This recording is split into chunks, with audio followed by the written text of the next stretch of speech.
Parmi nous, sur cette table ronde CSRD, comment transformer la contrainte en opportunité. Voilà, avant de demander à nos intervenants de se présenter et de lancer la table ronde, je vais juste vous poser quelques questions pour savoir qui on a face à nous. Alors, est-ce qu'il y en a parmi vous qui travaillent sur des sujets en lien direct avec la CSRD? Levez la main. Ok, donc on a quand même des connaisseurs dans la salle. Est-ce que... Bon, il y en a parmi vous qui travaillent dans des cabinets de conseil? Ok, pas mal. Des cabinets d'experts comptables? Enchanté. Et j'allais dire justement cabinet d'audit. Bienvenue à vous. Est-ce qu'il y en a parmi vous qui sont impactés, qui vont devoir produire un rapport en 2025? Quelques-uns, d'accord. Et en 2026? Ça marche. Très bien. Encore une fois, ravi de vous avoir parmi nous. On lance officiellement cette table ronde. Et du coup, je vais demander à nos chers intervenants de se présenter, en commençant peut-être à ma droite par M. Hubert Tondeur. Vous avez vos micros. C'est pas très élégant, mais je vais laisser ma collègue parler.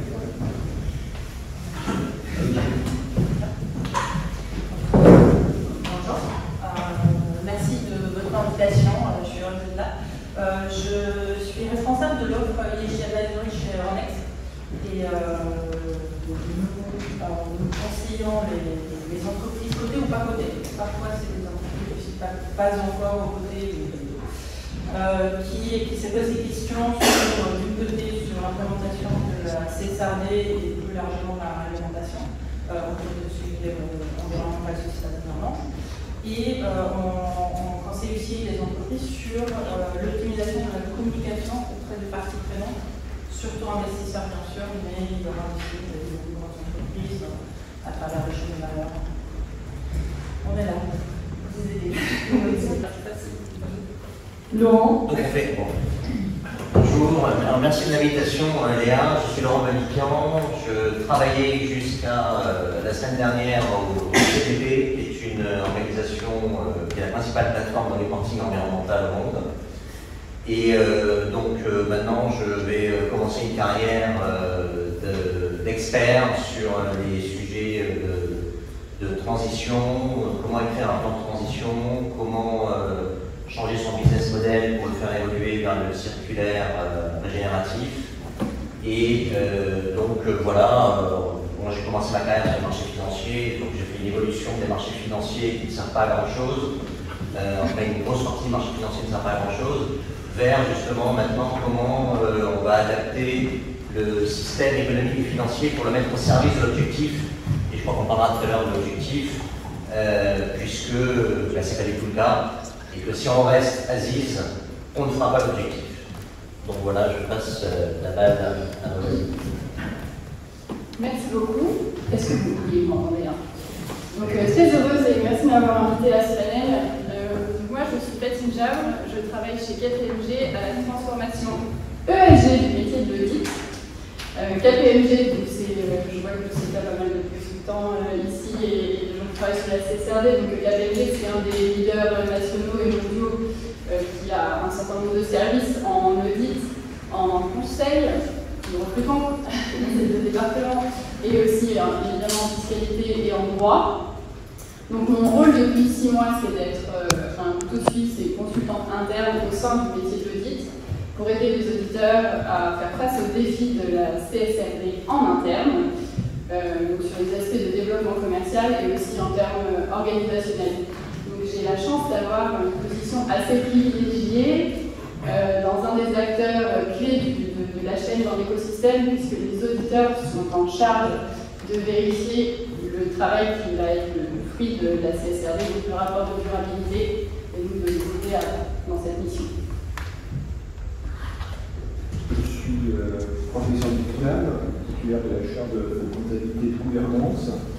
Je suis expert comptable commissaire de compte. Et je suis vice-président du Conseil national de l'ordre en charge de 2 secteurs, l'international et la durabilité, qui est un secteur qui a été créé il n'y a pas très longtemps, de fait. Et je suis membre du collège de l'autorité des normes comptables. Alors moi, j'ai commencé ma carrière, j'ai toujours été à la fois universitaire et en cabinet. J'ai commencé dans un cabinet qui à l'époque n'existait pas, et qui existe maintenant et qui s'appelle Counterton maintenant. Donc j'ai commencé au T5 en placard à l'époque à Paris. C'est un peu plus grand, mais j'en suis parti. Alors c'est peut-être pour ça qu'ils se sont développés parce que je suis parti. Mais j'ai toujours été des deux côtés. J'ai fait première université à la Nouvelle-Zélande pour faire la bachelor. Et en plus, j'ai fait 10 ans entre la France et l'Afrique dans le domaine pétrolier. Donc je suis parti très loin de la durabilité finalement. Voilà, donc nous, Conseil national, on essaye d'inculquer la durabilité à l'ensemble des 22 000 experts comptables, dont une dizaine de milliers sont commissaires en compte. Donc on partage le même bâtiment et un peu les mêmes objectifs. Et donc on travaille sur des outils en fait, pour accompagner les entreprises, pour accompagner les communautés, pour accompagner les PME avec lesquels on travaille. On travaille sur les plans de formation et on travaille aussi sur le rapport de durabilité parce que c'est un sujet qui concerne les auditeurs, puisque aujourd'hui on va avoir une liste d'auditeurs de durabilité qui vont embarquer certes les commissaires aux comptes, qui vont embarquer plus largement les PSAI, ça s'appelle le service d'audit indépendant, dans lequel on risque de retrouver aussi quand même pas mal d'experts comptables. Alors peut-être pas, peut-être loin, sur le rapport primaire, primaire au sens premier rapport qui vont être faits, mais certainement plus après, puisque aujourd'hui le marché est quand même assez bien délimité sur les grands acteurs de l'audit qui emportent les plus grandes entreprises sur ce secteur. Donc c'est quand même eux qui a priori emportent le marché des rapports de durabilité. Alors on peut juger que c'est opportun ou pas opportun, en tout cas c'est un peu ce qui se profile à l'horizon. Mais par contre, le phénomène notamment lié à la chaîne de valeur va faire qu'on va embarquer, et comme vous le disiez fort justement, il faut embarquer tout le monde dans l'affaire de la durabilité. Et je pense que les marchés financiers vont avoir un jeu extrêmement important, le marché du financement très important. Et il va falloir produire des attestations de durabilité, et c'est pour ça que nous travaillons beaucoup sur ce qu'on appelle les CMI volontaires, les dispositifs volontaires pour les PME, pour avoir des dispositifs qui soient simples et clairs et qui puissent rentrer dans l'information qui va être diffusée dans le reporting de chaîne de valeur dans les 3-4 ans à venir, puisqu'il y a un résultat de 3 ans sur l'attestation, sur la consolidation de l'information de chaîne de valeur. Donc on travaille sur ça, et avec l'international, pourquoi aujourd'hui avec l'international, là je reviens du Sénégal et du Cameroun, parce qu'on travaille avec l'OADA, qui est l'organisme communautaire d'Europe, communautaire avec la CEMAC et l'UMOA, justement sur la mise en œuvre et la mise en place de dispositifs de durabilité sur la zone OADA. Merci, merci à tous pour ces introductions. Je ne me suis pas présentée, moi je m'appelle Léa Camp, je suis cofondatrice de Kiosque. Kiosque est un logiciel de mise en conformité CSRD qui fait partie d'une offre d'accompagnement qui s'appelle Greenspur, qui comprend le conseil, la formation et le logiciel sur la CSRD. Alors, la CSRD, c'est le sujet dont tout le monde parle, c'est notre sujet aujourd'hui. Pour commencer, je vous propose que nous réintroduisions ce qu'est la CSRD et les objectifs derrière sa création. Alors Laurent, est-ce que vous pouvez nous redonner ce contexte?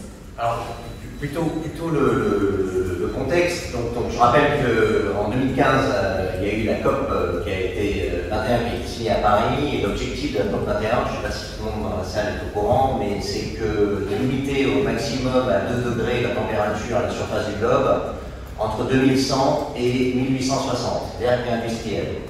Et donc, entre-temps, cet objectif a été revu à la baisse par le GIEC, puisque maintenant l'objectif est de limiter à 1,5 degré entre 1860 et 2100. Entre 1860 et aujourd'hui, on est à plus 1,2 degré. Donc, entre aujourd'hui et 2100, il nous reste plus 0,3 à faire. Autant dire qu'on ne les fera pas. Voilà. Donc, et en tout état de cause, que si on voulait encore le dire officiellement, et c'est ce qu'on voit partout, il faut vraiment que tout change.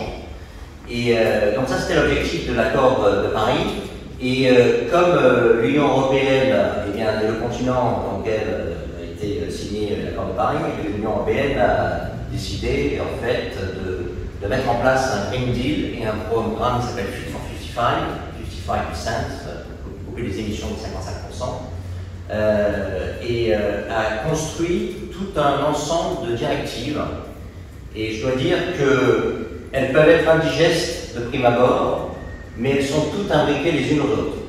Et qu'en régime de croisière, ces directives vont permettre la mise en place d'un nouveau système économique et financier qui soit au service de l'objectif justement de réchauffement climatique qui est plus large de l'objectif de régénération. Et c'est parfois difficile à comprendre, mais il y a plusieurs directives, dont une qui est très importante, qui s'appelle la CSRD, mais il y a aussi la CSDDD. Donc CSRD, c'est sous contrôle. Hein. Corporate Sustainability Corporate Reporting Disclosure.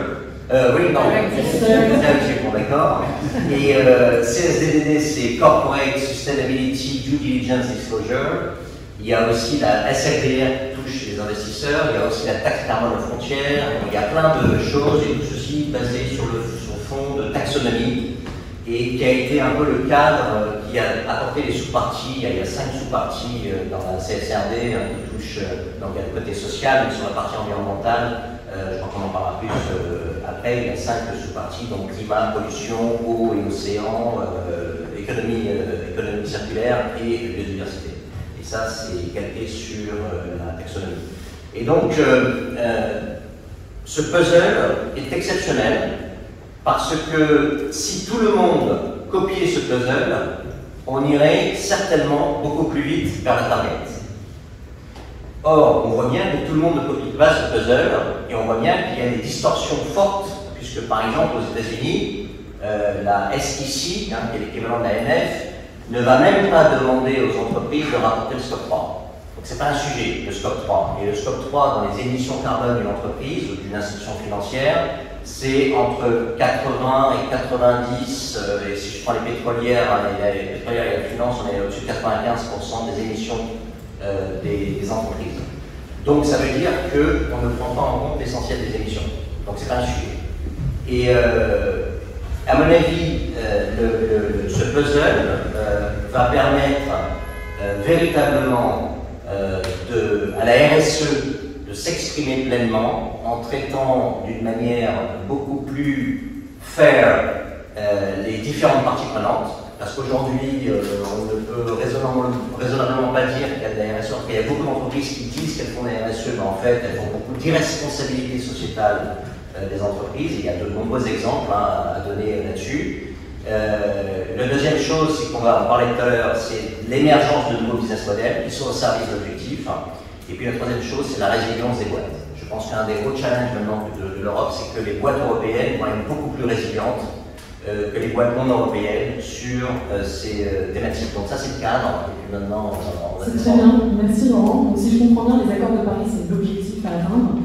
Et les directives qui ont été publiées à l'échelle européenne, ça représente la stratégie, le plan d'action pour atteindre ces objectifs. Ce serait le plan de transition de la Commission européenne ou des entreprises européennes pour réaliser l'objectif.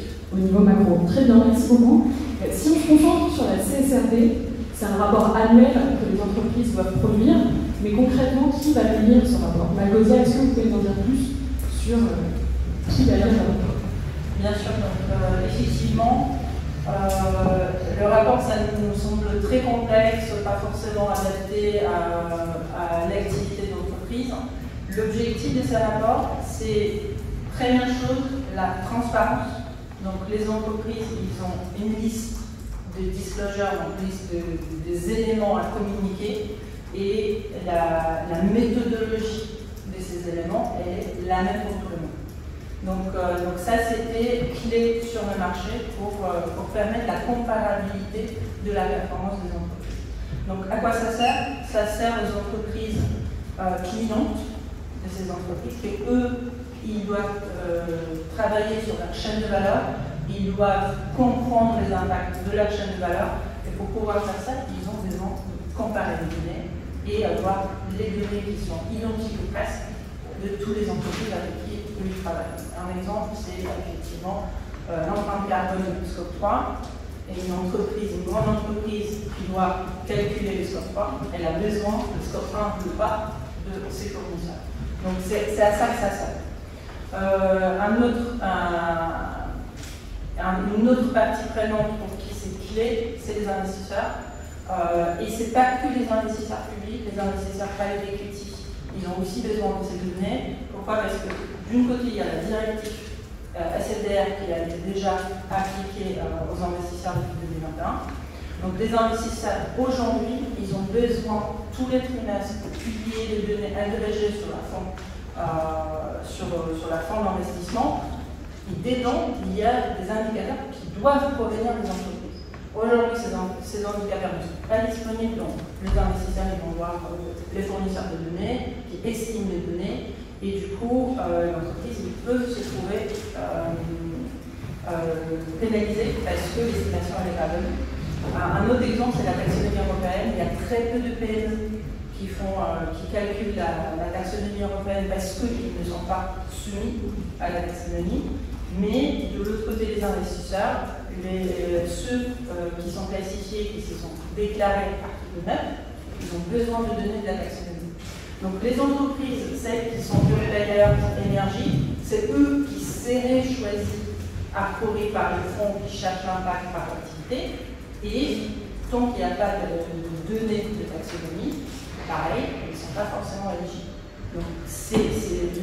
Donc cette révolution qui s'appelle CSRD, elle est absolument nécessaire, d'une côté pour avoir la comparabilité des données sur l'entreprise, pour les investisseurs et pour les entreprises, et du coup permettre cette transition. Donc moi, en tant qu'une entreprise qui regarde les chaînes de valeur, je peux faire un choix informé de travailler avec tel fournisseur et pas un autre. Aujourd'hui, ce n'est pas possible. Très bien, merci Magdalena. Est-ce que vous pouvez nous en dire plus sur la structure du rapport, le concept clé? Alors effectivement, dans la démarche CSRD, on commence par le concept de la double maternité. À quoi ça sert? Pour l'entreprise qui commence à regarder comment elle influe sur son écosystème, donc quels sont les impacts qu'elle a sur les parties prenantes.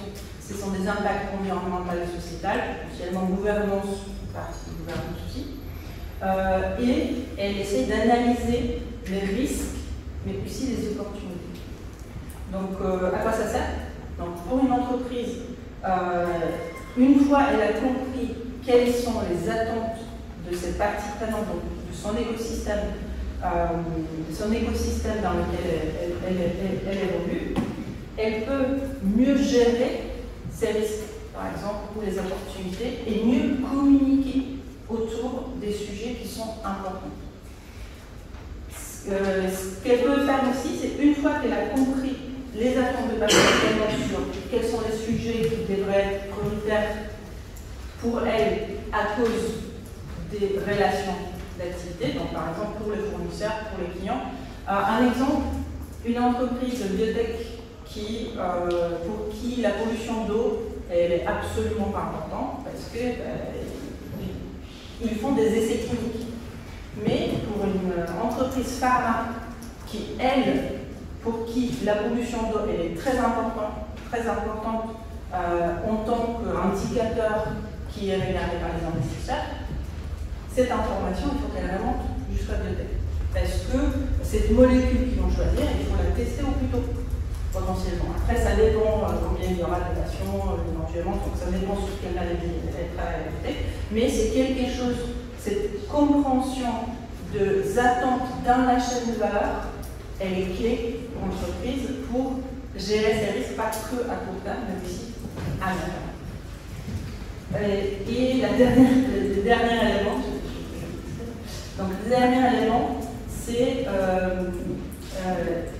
l'entreprise qui se projette dans cette transition, qui se projette en saisissant les opportunités qu'elle a identifiées. Il a besoin de communiquer sur son progrès.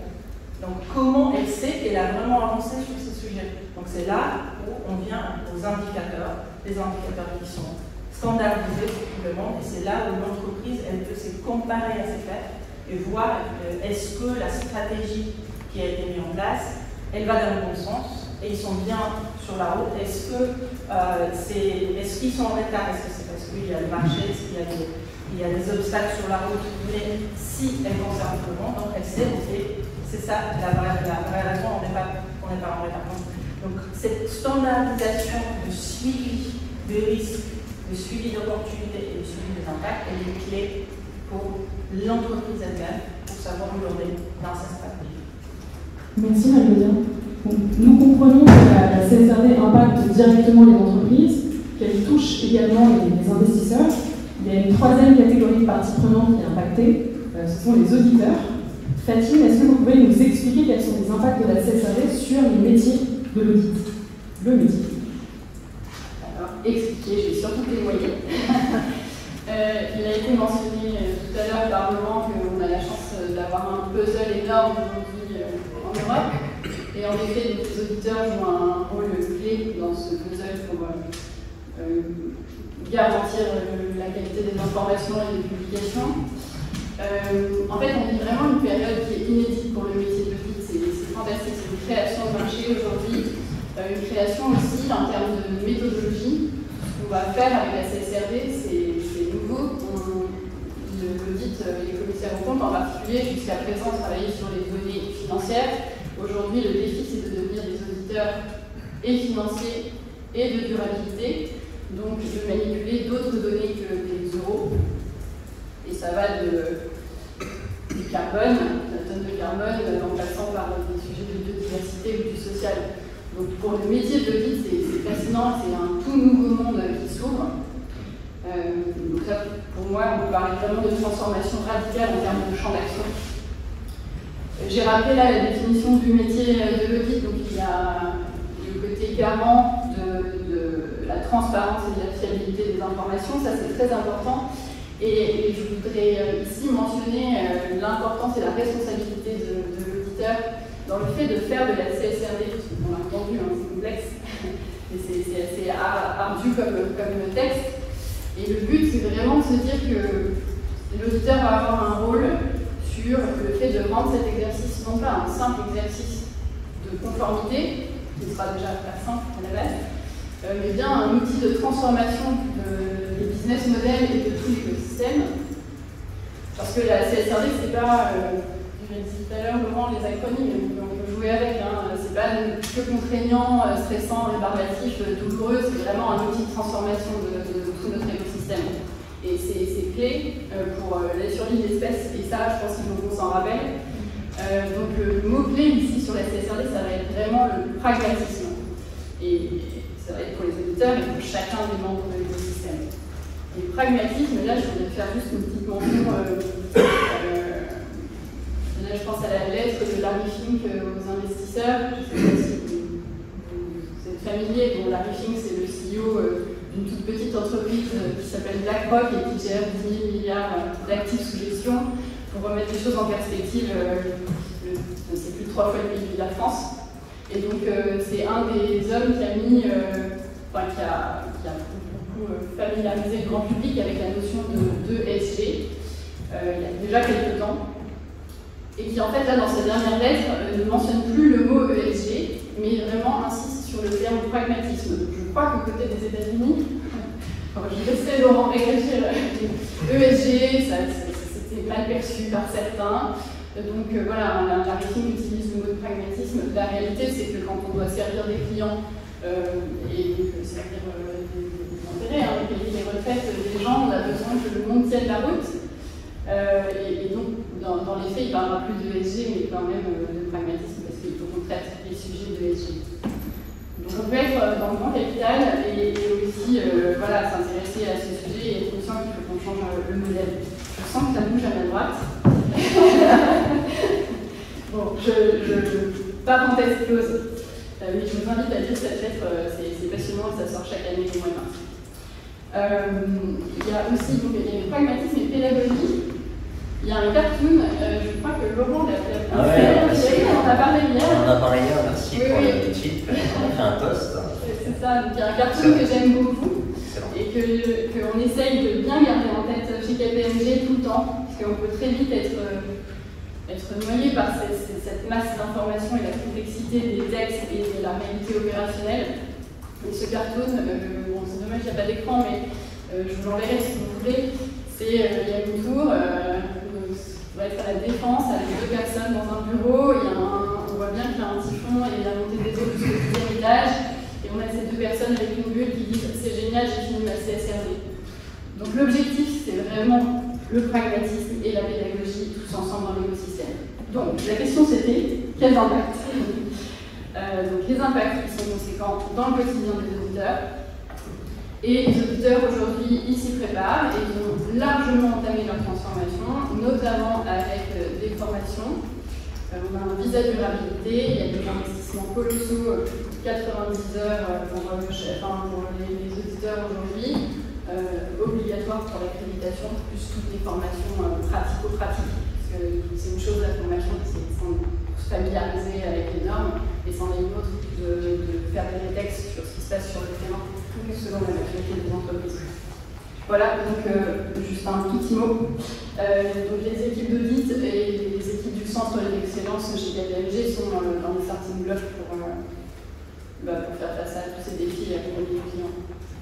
Merci beaucoup Mathilde. Donc, beaucoup de nouveautés pour les vérificateurs, puisque c'est la première fois qu'ils peuvent certifier les rapports de durabilité. Hubert, pourriez-vous préciser ce qu'est le visa de durabilité et l'impact de la CSRD sur la production comptable? Je vais juste, par rapport à ce qu'il vient de dire, faire 2-3 petits apartés, quand même rappeler que l'Europe et la France sont vraiment en avance, on est très moteurs dans ces dispositifs. Et que la situation internationale est quand même assez étrange, parce que je repense que vous venez de dire, aux États-Unis, on est quand même sur une position qui consiste à quasiment dire que ces problématiques sont anti-fiduciaires. C'est-à-dire contre l'intérêt des investisseurs. Donc il ne faut quand même pas se tromper de situation, il y a des situations quand même avec des spectres, j'avais pas à plat, hein, c'est-à-dire que vous avez 2 bornes, vous avez l'Europe qui a, comme vous l'avez justement rappelé, une ambition politique, avec des objectifs, et qui met en place un outil de mesure. Parce que ce qu'il ne faut pas oublier, c'est que la CSRD, finalement, c'est un outil de mesure. Et ça n'est qu'un outil de mesure. Et on a un objectif, si on veut y aller, il faut savoir où on est, quel est l'objectif qu'on veut atteindre, comment on y va, et quelle réalisation on réalise, c'est un autre point de transition. Et donc, ça n'est qu'un outil de mesure. Donc il faut, on parle de pragmatisme, il faut bien remettre les choses dans leur contexte.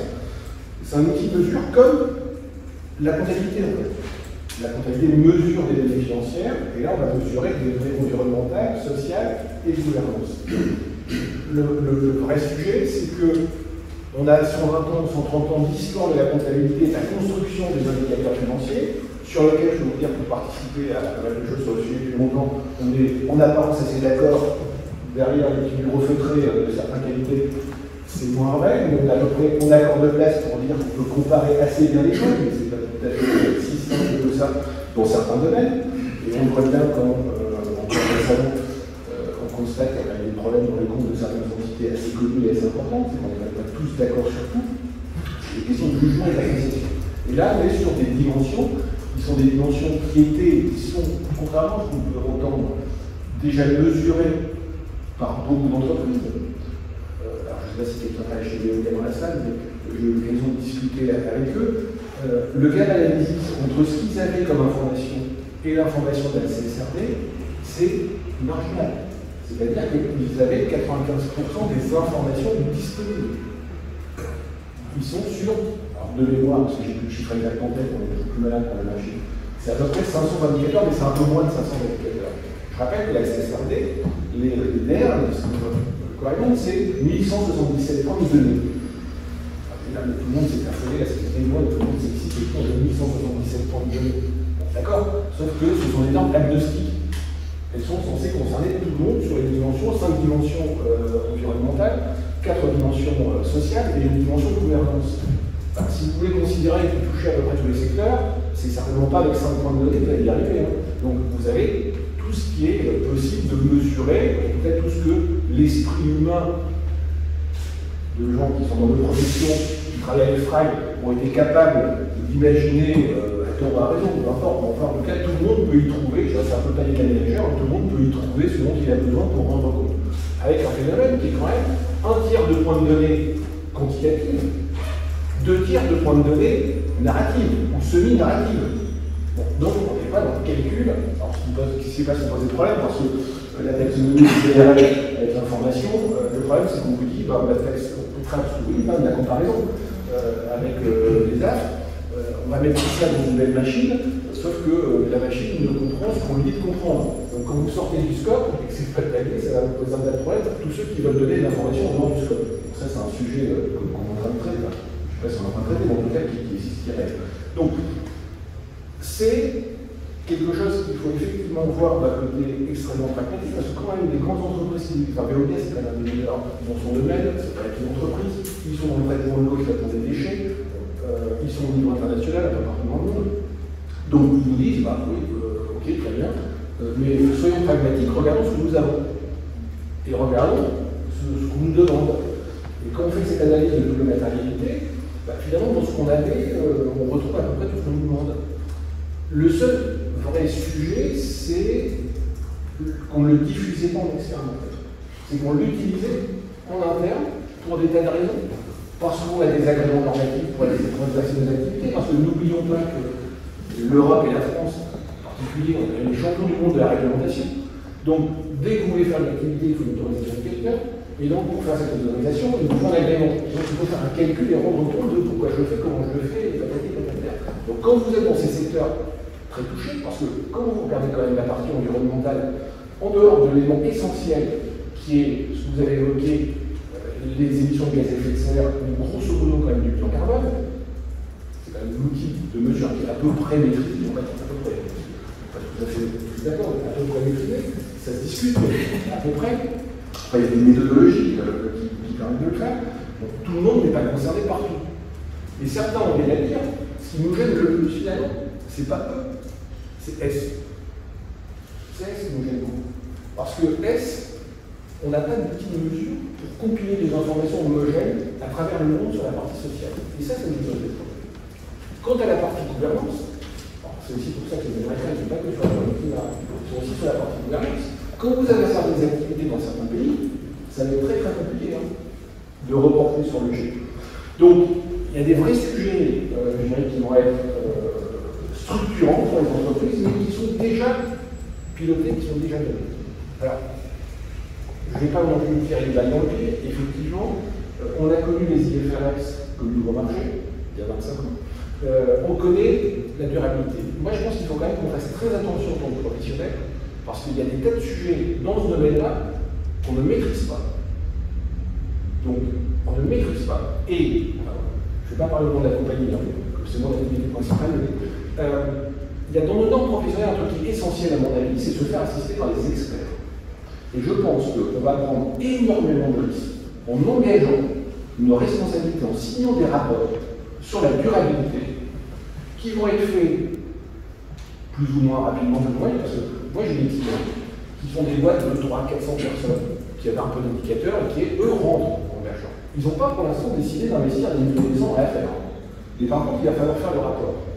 Il va falloir faire attention que derrière, effectivement, les parties prenantes, mais elles vont dire, votre rapport, il manque la moitié des infos, c'est pas correct, c'est pas ceci, c'est pas cela. Qu'on ait des ajustements de variables l'année d'après qui vont faire que les écarts vont être monstrueux, on n'arrivera jamais à dire pourquoi il y avait peut-être une patata. Vous imaginez l'affaire. Donc, grosso modo, il faut que nous, évidemment, on s'empare du problème, parce qu'on est aussi ceux qui pourront embarquer les entreprises, notamment les petites, vers ces dimensions. Mais sur le rapport de durabilité tel qu'il existe aujourd'hui, il faut qu'on fasse très très attention parce qu'il y a des notions que l'on ne maîtrise pas. Je ne suis même pas sûr que toutes les entreprises les maîtrisent, mais par contre, nous c'est sûr qu'on ne les maîtrise pas. Donc si on ne renforce pas nos équipes dans les cabinets avec des vrais experts sur ces sujets-là, on risque d'avoir des vrais sujets de certification. Parce que le sujet qui découlera de ça, c'est que Emmanuel Faber, avec IFRS machin, il nous attend au coin du bois de garçon. Je vais vous le dire, parce que lui, il est, moi je le connais un tout petit peu, mais je suis surtout patron de Canvo, avec qui j'ai travaillé très longtemps, qui est le patron de l'Efraim. Patrick nous montre des fois des échanges avec Faber, je peux vous dire que sur le sujet de la durabilité et le sujet de la double matérialité, c'est pas un jeu de fléchettes, c'est du bazooka. Donc, si on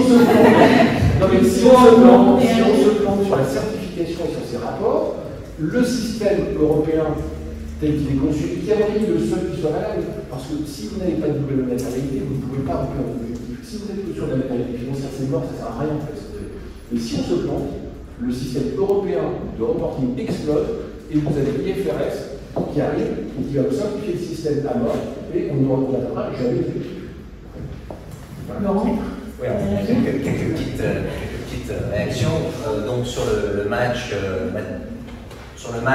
pensais que ma voix portait suffisamment sur le match maternité simple. En fait, le fait d'arriver à cet accord sur la maternité en Europe, donc là, il y a eu une tentative justement de l'ISSB, donc dirigée par Emmanuel Faber, qui grimpe souvent dans la montagne et qui met des photos sur LinkedIn en disant que la nature est très belle, mais lui promeut quelque chose qui ne va pas du tout permettre de faire l'objectif. Donc ils ont essayé de torpiller au niveau politique la double maternité. Et je connais aussi Patrick de Cambourg, des personnes qui travaillaient à l'EFRAG. Et en fait, on a pu réussir à avoir un accord sur la double maternité. Au départ, c'était obligatoire, finalement c'est pas obligatoire, il faut démontrer que c'est matériel ou pas. Donc si les pas matériels dans un secteur, eh bien, il va falloir expliquer pourquoi. Dans le changement climatique, il faut absolument le substanter, hein, si c'est pas matériel et que ce soit validé par le certificateur. Donc on a réussi à avoir cet accord, justement, à mon avis, en mettant la responsabilité ultime sur les auditeurs. Parce qu'au départ, c'était pas prévu comme ça. Et ça devait être obligatoire. Et donc bon courage. Parce que vous allez avoir beaucoup de boulot, et même si c'est de l'assurance limitée au départ, ça va devenir, en 2028, on passe à un autre créneau d'assurance, et il risque d'y avoir en fait des procès, des choses comme ça, par rapport à ce métier qu'en fait personne ne connaît et que tout le monde doit apprendre. Donc vous devez recruter du monde, yes, mais oui, on ne le trouve pas dans les écoles de commerce, on ne le trouve pas ailleurs, donc il faut les former, et il faut bien les former. Et donc c'est comme ça qu'on a réussi à avoir un accord politique. Donc la responsabilité est sur les boîtes d'audit et les certificateurs, commissaires aux comptes et j'en passe. Sur ce que vous disiez, le S, ben le S c'est plus de la valeur. On peut très bien faire des choses sur le climat et mettre des KPI sur le climat, c'est pas trop compliqué, ou sur l'eau, mais le S c'est valeur. Un S en Chine n'est pas pareil qu'un S en France ou en Europe. Donc comment on règle ça? Donc c'est pour ça que c'est beaucoup plus compliqué. Je voulais dire aussi sur le plan de transition qu'on fait souvent l'erreur, c'est la CSDDD qui va demander d'avoir un plan de transition. Et c'est parce que donc, le devoir de diligence française qui a fortement inspiré la CSDD au niveau européen, et c'est parce que vous avez un plan de transition alors que vous devez la rapporter à la CSRD en transparence. Mais le fait générateur d'avoir un plan de transition, c'est la Due Diligence Corporate Directive qui va le demander. Et ça, c'est fondamental parce que. Alors, je ne sais pas si ça fait partie de ce qu'on veut dire là, une question d'après, parce que là, je ne vais pas encore sur la porte. Non, mais c'est très bien, vous avez rappelé le contexte macro. Maintenant, ce que je vous propose, c'est de passer aux bénéfices pour toutes les parties prenantes. Peut-être Magnosia, vous pouvez nous expliquer quelle est l'importance de ce texte, quels sont les bénéfices pour les entreprises et les investisseurs. Bon, après, un montrant comme ça, j'ai un peu peur. mais en fait, ce qu'on voit sur le marché en discutant avec les clients, avec les entreprises, il y a cette éducation entre pairs. Donc, si vous regardez par exemple World Business Council for Sustainable Development, il y a énormément de working groups qui travaillent sur les sujets de transition, sur les nouveaux business modèles. Et du coup, la CSRD, elle va fournir de cette transparence entre les entreprises. Donc, cette information, elle va devenir aussi publique. Pourquoi? Parce que ces grandes entreprises qui ont travaillé sur ces sujets, elles vont le dévoiler en décrivant leur politique, décrivant leur procédure, leur trajectoire. Donc, ils vont partager cette information avec les entreprises qui sont plus petites. Donc, la CSRD était créée aussi sur la base des pratiques qui sont considérées best practices. Donc, il y a ISSB qui est aussi de loin un peu associé quand même. Il y a la GRI qui était dedans, qui fait partie des FRAG. Donc l'objectif des CSRD, c'est aussi de partager ces best practices pour que les autres entreprises, celles qui n'ont pas forcément des experts en interne, elles puissent s'appuyer dessus pour leur propre pratique. Je mentionnais déjà la double matérialité, elle permet d'identifier des opportunités de croissance. Comment si vous regardez un exemple de Séché Environnement, c'est une entreprise qui, à la base, traitait les déchets. Aujourd'hui, c'est une entreprise qui les révalorise. Donc, son business model est créé autour de révalorisation de déchets, donc l'économie circulaire. Et en faisant cette transition, cette transformation de business model, Séché a su attirer des nouveaux investissements. Donc, c'est là où on voit que la double matérialité, elle permet à l'entreprise de voir plus loin, de se projeter dans le long terme sur aujourd'hui, j'ai un problème, j'ai un impact négatif dans cet endroit-là, c'est un risque. Comment la réglementation elle va évoluer dans ces domaines, par exemple, est-ce que je peux le tourner en tant qu'opportunité en commençant ma transition aujourd'hui? Et parce que la CSRD demande la transparence, cette trajectoire, cette transition va être communiquée au marché. Donc c'est là où les entreprises elles peuvent aussi trouver des investisseurs qui y croient. Ils croient vraiment que cette transition elle est nécessaire et elle va apporter des opportunités de revenus supplémentaires dans l'avenir. Donc ils vont investir et ils ne vont pas investir en spéculatif. Ils vont investir un montant qui est conséquent et ils vont la garder. On voit par exemple, on a fait des statistiques entre le fonds article 6, 8 et 9. On voit que c'est les fonds article 9 qui investissent le plus en moyenne et au plus longtemps. Donc c'est là où on voit ces soutiens de demande de capital pour les transitions, pour les entreprises qui vont dans le bon sens. Et c'est ça l'objectif des régulateurs finalement entre SFDR et la CSA. Je regarde s'il y a d'autres choses. Très bien, mais peut-être je vais dire c'est article 6, article 8. Oui, c'est ça. La clarification. Alors donc, qu'est-ce que c'est la SFDR? Donc, Sustainable Finance Disclosure, SFD Disclosure. Non, Regulation. Donc, tous les fonds qui sont vendus en Europe, ils ont une obligation de déclaration de leur niveau de maturité durable. Donc, il y a 3 articles qui en parlent dans le texte légal. Il y a article 6, 8 et 9. Et article 6, c'est l'article qui est donné au fonds par défaut. Donc ces fonds-là, ils n'ont pas une obligation de reporting particulièrement élevée au niveau environnemental, sociétal, mais en revanche, ils n'ont pas d'obligation de reporting. Ils ne peuvent pas vendre leur fonds en tant que le fonds durable. Donc il y a quelques jours, il y a une publication d'ISMA qui est sortie, qui va encore clarifier plus le wording qui peut être utilisé par ces fonds-là. Les articles 8, ce sont des fonds qui regardent les impacts et du coup, eux, la donnée qu'ils récupèrent, ça s'appelle Principal Adverse Impact. Il y en a 14 obligatoires et 50 au total. Et ces indicateurs-là, ils doivent être publiés tous les quotas. Et l'investisseur, le gestionnaire du fonds, il doit justifier l'évolution. Il doit expliquer quels sont ses objectifs d'investissement, donc comment lui il projette que ces indicateurs au niveau agrégé vont évoluer avec le temps, et si ce n'est pas le cas, expliquer pourquoi ça s'est pas passé comme ça. Les fonds article 9, parfois sont appelés fonds impact, mais ce n'est pas l'idée. Les fonds article 9, parce qu'ils utilisent la taxonomie européenne en plus comme source d'information sur la durabilité des entreprises, ils investissent dans les entreprises.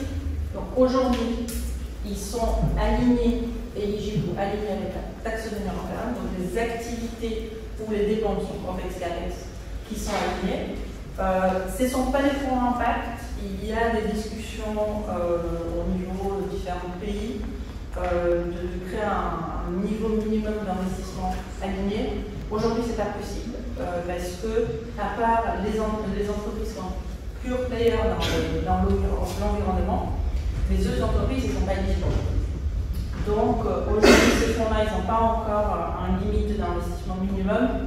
ça viendra peut-être, mais pas avant qu'il y ait la taxonomie sociale, un jour, espérons qu'il sorte. Pour l'instant, elle est un peu enterrée. Le message à passer aux entreprises, c'est si vous voulez être visible, travaillez sur la taxonomie, travaillez sur le Principal Adverse Impact. Mais c'est ce que j'ai dit déjà. Merci Magésia. Bon, c'est parfait, je voulais juste revenir sur cet exemple de transformation de business model. Laurent, est-ce que tu peux nous en dire plus sur les bénéfices pour les entreprises de se transformer? Donc, je pense que tout cet arsenal législatif européen est excellent pour l'introspection des entreprises sur leur business model. Les entreprises qui n'ont pas compris qu'il fallait changer leur business model ne seront plus compétitives en 2050 et auront du mal à faire du profit et potentiellement de la valorisation boursière et pas plus long pour Rolex. Et parce que le changement climatique et la perte de la biodiversité va avoir un impact sur les conditions de production. Les 9 limites planétaires vont avoir un impact sur les conditions de production. Donc les entreprises doivent repenser leur business model. Et justement, cet arsenal législatif permet de faire cette introspection pour repenser le business model, de sortir du mode linéaire extractif en considérant que la nature est gratuite et que ses ressources sont illimitées, pour le faire évoluer vers un business model circulaire et régénératif. Et en même temps, intégrer une dose de prix variable. Juste une petite parenthèse là-dessus, je pense que les business models à prix fixe sont morts. C'est-à-dire que si on veut faire la target, si on est sérieux un temps soit peu sur l'objectif, alors il va falloir mettre de la variabilité dans le pricing, que ce soit le pricing avec les suppliers, que ce soit le pricing avec les clients, le pricing avec mon banquier, le pricing avec l'État, et j'espère que l'État va se servir de l'arme fiscale pour faire payer moins d'impôts aux entreprises qui seront alignées sur Paris versus les entreprises qui ne seront pas alignées sur Paris. Il n'y a aucune raison, si on veut faire l'objectif, il n'y a aucune raison que Total paye 25% d'impôts, et alors qu'une entreprise qui est alignée paierait aussi 25% d'impôts. Il faudrait qu'il y ait une évaluation, et Total n'est pas la pire dans le gaz. On tape tous sur Total, mais ce n'est pas du tout la pire. Donc il va falloir faire jouer cette variabilité des prix, et tout ce qu'on vient de dire sur la CSRD, ça va être une énorme masse de données publiques qui va, une génération spontanée de données, qui va être auditée pour la première fois en Europe. Vous savez que en France, en Espagne, mais en Europe, ce sera la première fois. Et ça va arriver sur une plateforme européenne qui s'appelle DESAP en 2028, European Single Access Point. Et donc on va être capable de suivre, n'importe qui pourra suivre les trajectoires des entreprises. Donc, si je veux faire l'accord de Paris et que je suis une entreprise, je dois acheter beaucoup plus cher à mon fournisseur qui est aligné, et beaucoup moins cher à mon fournisseur qui n'est pas aligné, pour le forcer à s'aligner, s'il veut continuer de travailler avec moi. Je dois vendre beaucoup moins cher à un client qui est aligné, parce que ça va jouer sur mon scope 3, Use of Product Sold, la catégorie 15 du scope 3, donc les émissions liées aux produits vendus. Et je vais vendre à mon client beaucoup plus cher s'il n'est pas aligné, pour les forcer à justement jouer le jeu de l'alignement. Et les entreprises qui seront en avance de phase là-dessus vont maintenir des parts de marché, probablement augmenter leur profitabilité. Et donc voilà, on peut donner un exemple sur le changement de business model. Il y a juste un exemple qu'il est possible de faire, donc je parle sous contrôle des experts comptables et spécialistes donc de l'audit. Et d'ailleurs, il faudrait qu'on en reparle, cependant. Aujourd'hui, si je vends un scooter électrique en obsolescence programmée, donc je vais mettre les composants dedans et puis je vais faire en sorte que dans 5 ans, on vienne me racheter un scooter électrique. Donc ça va être ce que vont faire les Chinois ou les Indiens qui vendent des scooters électriques. Il est possible, si je fais de l'éco-design dès le départ, de créer un scooter électrique avec des pièces que je vais pouvoir démonter très facilement quand le produit sera en fin de vie, pouvoir en servir pour reproduire le même bien. Et si je fais ça, donc avec des produits qui durent, je ne sais pas, des amortisseurs ça dure 15 ans, des aimants ça dure 25 ans, et mettre en face de ça les plans d'amortissement comptable qui vont bien. Parce que si je fais ça, et que je loue mon bien, et je ne le vends pas, je loue l'usage du scooter, alors je reste propriétaire des immobilisations de l'entreprise. Et je peux amortir ces immobilisations sur 5, 10, 15 ou 20 ans. Le plus sera le mieux. Je crois que les réseaux ferrés français, les lignes de chemin de fer, on peut les amortir sur 40 ans, mais on pourrait très bien, dans les composants de voitures ou de scooters, amortir des choses sur 40 ans, sauf que la loi ne le permet pas. Donc il faudrait faire des rescrits fiscaux pour ça. Et donc, si j'amortis ces composants que j'ai en immobilisation, je vais baisser mon prix de revient industriel, in fine, et que je le loue. Bien entendu, je ne le vends pas. Donc ça me permet d'être très compétitif par quelqu'un qui agit en obsolescence programmée et qui va chercher à faire en sorte que mon premier client va payer en fait ses composants tout de suite pour l'amortir, parce que je vends le bien, je ne suis plus responsable de rien du tout. Il y a des sociétés qui font ça, il y a une société en France qui fait ça, qui s'appelle Mobion, Mob-ION, et dont le chiffre d'affaires est en train de fortement monter, mais il va falloir, ce sont des exemples là, que je vous donne, pour sortir de l'extractif pour aller vers le circulaire et mettre de la variabilité, parce que Mobion doit aussi louer son bien de façon variable en fonction de son client.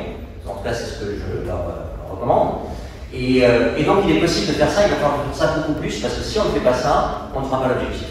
Voilà, ça c'était un exemple que je vais vous donner. Merci Laurent. Les bénéfices sont clairs pour les entreprises qui sont impactées, les grandes entreprises, les ETI. Uber, est-ce qu'il y a des bénéfices particuliers pour les PME, TPE qui ne sont pas impactés par la CSRD dès 2025, mais qui vont l'être indirectement et qui vont l'être directement dans les prochaines années? En fait, je pense que la situation est exactement la même pour toutes les entreprises, exactement ce qu'on a dit. C'est-à-dire que les entreprises qui ne vont pas changer à terme leur modèle de fonctionnement, pas leur business model, mais leur modèle de fonctionnement, tout simplement, sont des entreprises qui sont vouées à disparaître. Donc aujourd'hui, alors pourquoi elles sont vouées à disparaître? Parce que à l'origine de tous ces dispositifs, l'idée c'était quand même de financer cette transition et de faire en sorte d'orienter les investissements vers des investissements qui permettent d'atteindre les objectifs. Et aujourd'hui, on voit bien apparaître beaucoup de financements qui sont basés sur des covenants liés à des notions environnementales, un peu moins sociales, l'accès au marché, les marchés, les appels d'offres, qu'ils soient publics ou privés, avec des tas d'indicateurs sur E, sur S ou sur G. C'est très très vrai d'ailleurs au niveau international. Comme aujourd'hui, vous répondez à des appels d'offres pour la Banque mondiale, la Banque de développement de l'Europe, aujourd'hui on vous pose des questions sur l'empreinte carbone d'un équipe de consultants. D'accord. Donc si votre marché est au Sénégal, parce que j'ai eu toujours il n'y a pas très longtemps à répondre à un appel d'offres sur un truc au Sénégal, on vous dit c'est quoi l'empreinte carbone de votre équipe? Bon, c'est pas la peine de répondre. Vous savez, il faut rester à la maison, parce que c'est compliqué, sauf si vous faites tout à distance. Quand c'est pas possible, c'est pas possible. Bon, ce que je veux dire simplement, c'est qu'on a des questionnaires aujourd'hui sur ces sujets qui relèvent de la parité, l'inclusion, la formation. On a des questions sur, et ça va concerner beaucoup les consultants, qu'est-ce que vous faites pour lutter ou de ne pas rentrer dans des problématiques de corruption? Alors je continue ma phrase parce que je n'ai pas dit que les consultants sont corrompus. Mais quand il va jouer, je forme les gens, je les informe. Et la question suivante, c'est est-ce que vous avez des consultants de chez vous qui travaillent dans votre organisme? Ou est-ce que vous avez dans votre cabinet des consultants qui étaient chez vous avant? Parce que collusion.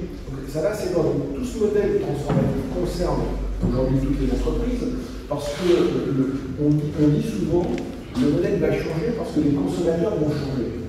Moi, je pense que c'est le système de financement qui va changer à nos consommateurs, parce que les consommateurs sont contraints dans des enveloppes financières. Les consommateurs, aujourd'hui, c'est quand même très compliqué quand on est contraint dans une enveloppe financière de lui dire tu vas acheter un truc qui, certes, est bien meilleur pour l'environnement, bien meilleur pour le respect du droit humain, pour la production et tout ce que vous voulez. Lorsqu'il n'a pas les moyens d'acheter ce produit qui coûte un peu plus cher, c'est quand même assez compliqué. Donc, il fait des choix relativement rationnels qui se limitent en général, 90% des gens, à son portefeuille.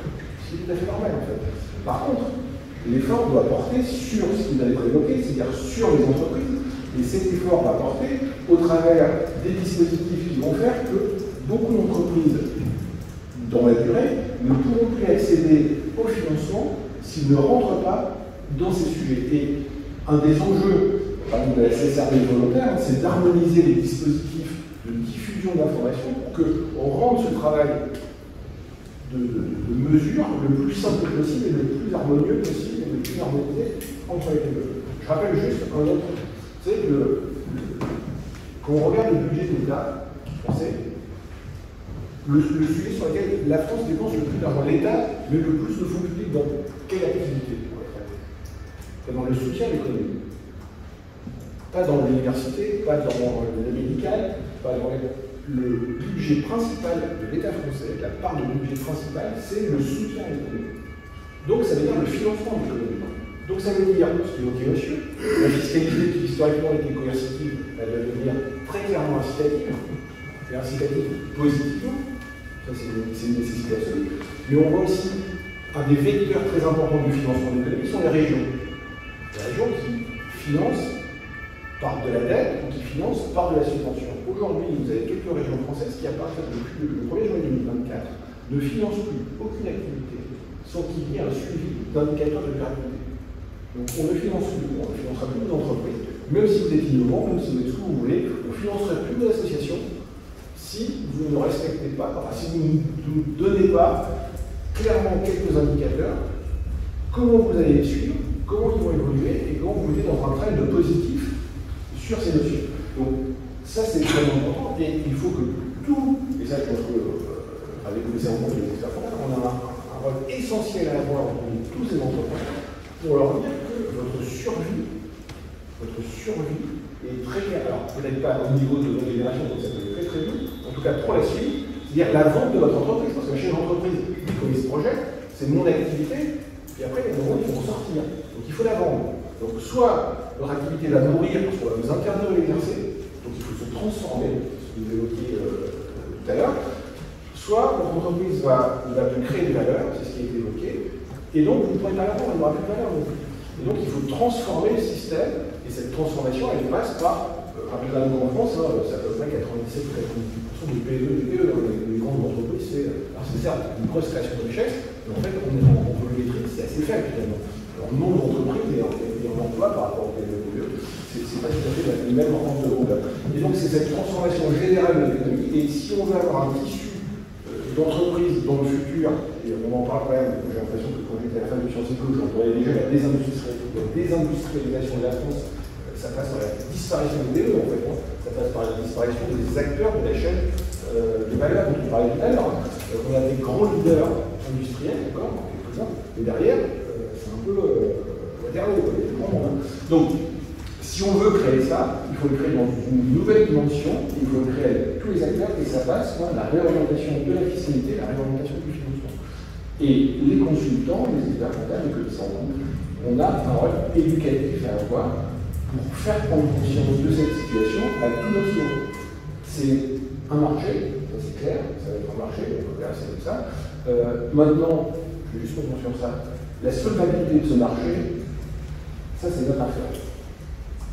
Alors elle existe peut-être sur, parce que là aussi c'est un nouveau business, en fait. C'est un nouveau business, c'est-à-dire qu'aujourd'hui on travaillait sur une formation financière qui va disparaître. Pourquoi elle va disparaître? Parce que les phénomènes de digitalisation, les phénomènes de facturation électronique vont faire que la compilation de l'information financière va se faire, je vais dire quasiment automatiquement, mais vous achetez, vous avez votre facture qui est générée, qui arrive sur un point d'accès, qui déclare votre TVA. Qu'est-ce que je fais quand on vous comptable? Plus grand-chose, non? Donc ça veut dire que moi, mon business, qui était basé sur faire de la comptabilité ou auditer des données qui étaient un peu manipulées par les gens, ça va être surveiller des machines qui fonctionnent, qui font tout automatiquement, et le commissaire en compte s'assurer que l'algorithme qui est derrière fonctionne bien.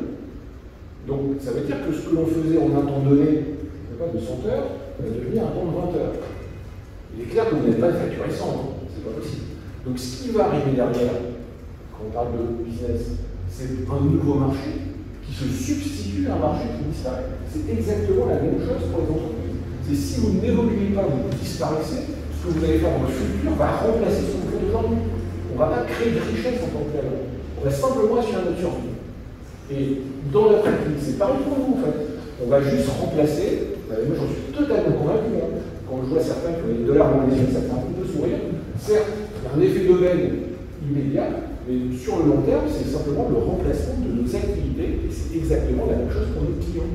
C'est notre survie qui passe par un modèle financier basé sur les risques et les opportunités, un modèle basé sur les impacts les risques et les opportunités, la matérialité d'impact versus la matérialité financière. C'est très clair. Une réaction courte.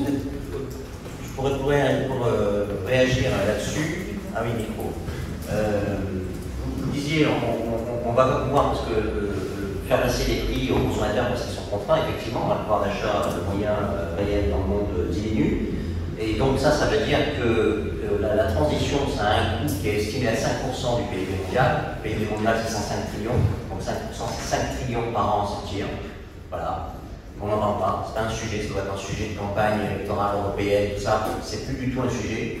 Comment je finance 5 trillions? Je ne vais pas pouvoir faire que du public. Il va falloir faire aussi du privé. Et les entreprises vont devoir payer aussi.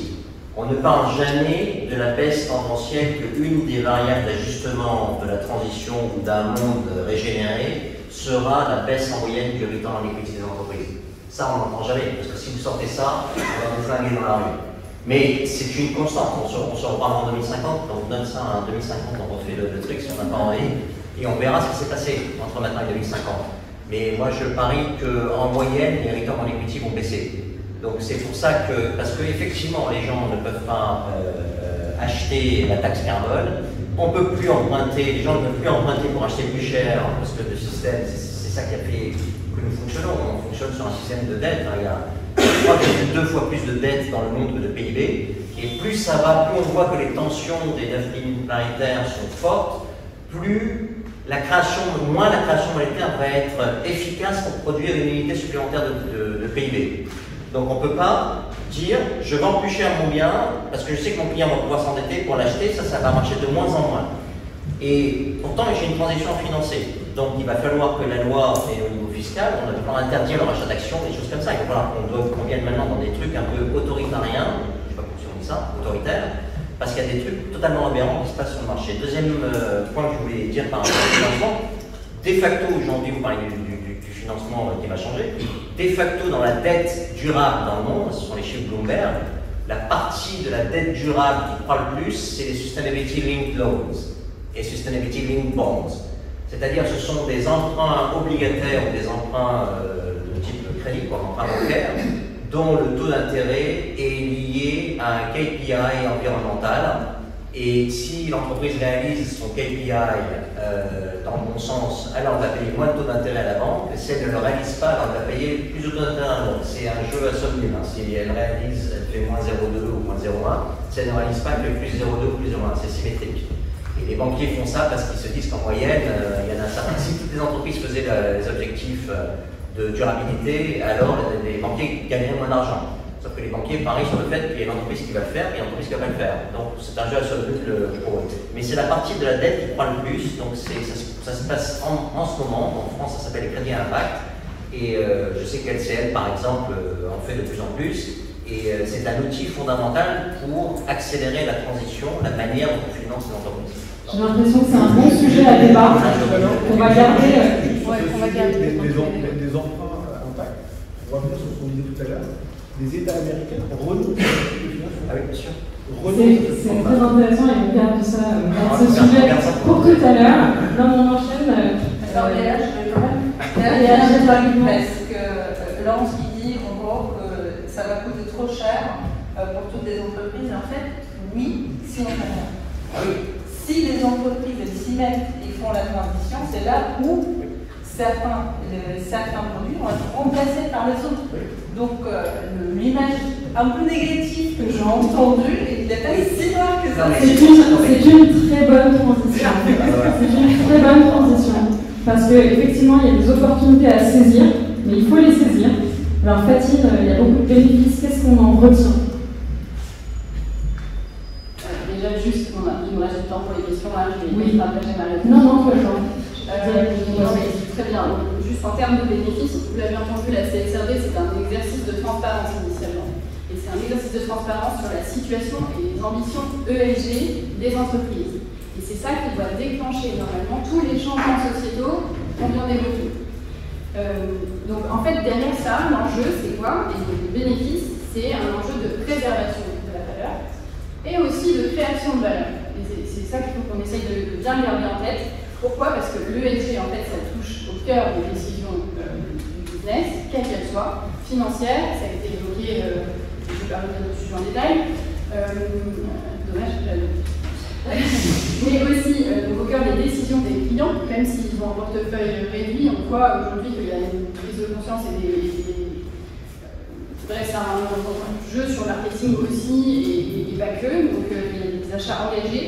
Et enfin, ça touche aussi la dimension dans les décisions des entreprises au niveau des talents.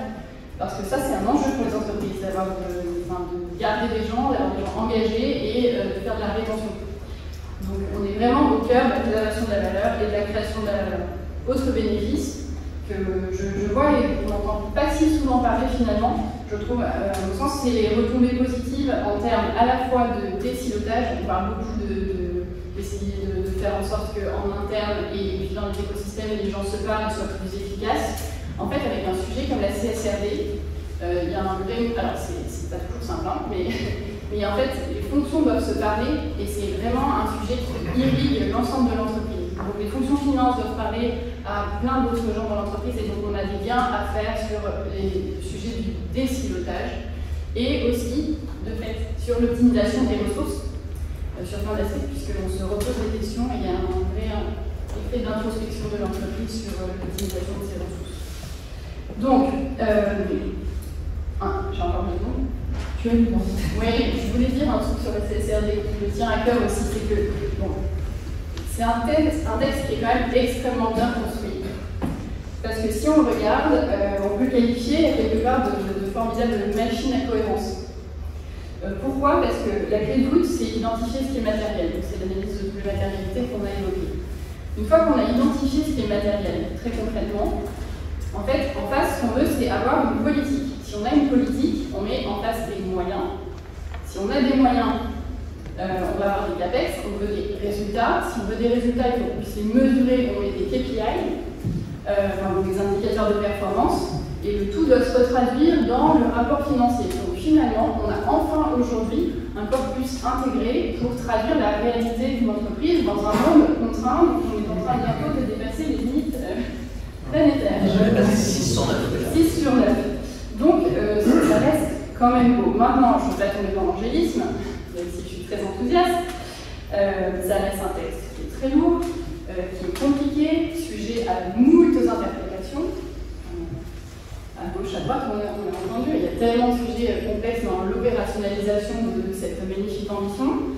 Et puis il y a aussi des sujets d'approfondissement, et on va évoquer le fait que les normes soient agnostiques aujourd'hui. On a 1200 data points potentiels, et évident que c'est un catalogue, et les boîtes ne sont pas censées reporter sur 1200 points. Mais en revanche, il y aura le sujet du secteur, parce qu'aujourd'hui, on ne calcule pas les spécificités sectorielles. On n'a pas fini. Oui, on n'a pas fini. Et donc, vraiment pas d'angélisme, sachant que, voilà, il y a un vrai sujet aussi dans un contexte où il faut du temps, de l'énergie, de l'argent, et les marges, elles sont contraintes. Enfin, c'est un vrai sujet pour les clients. Aujourd'hui, donc on parle de la survie à pas si long terme que ça. Mais en revanche, c'est vrai qu'aujourd'hui, la thématique des clients, c'est quand même d'être capable à l'instant T. Voilà. Donc c'est un des points qui me paraissait important. C'est très clair, merci beaucoup. Avant de passer aux questions-réponses et de donner le micro à des personnes dans la salle, peut-être un mot de la fin, Fatima. Ah oui, alors j'avais envie de citer Shakespeare et de dire que... et de mentionner le fait que ce qu'on ne peut pas éviter, il faut l'embrasser. Et en fait, l'Union européenne, je la trouve très courageuse, il y a un vrai projet politique derrière. Donc là, je ne représente pas KPMG, donc c'est personnel que je m'exprime. Mais je trouve que c'est un très beau projet politique. Et en fait, finalement, on est tous concernés, citoyens, régulateurs, entreprises, auditeurs, tous. Et que du coup, on a un nouveau système à mettre en place, et que l'important, ça va être de la co-création intelligente, parce que finalement, on met plus de sens, il y a du business, et beaucoup de travail, donc il faut juste passer à l'action maintenant. Beau projet, merci beaucoup, merci à tous les quatre, on peut les applaudir.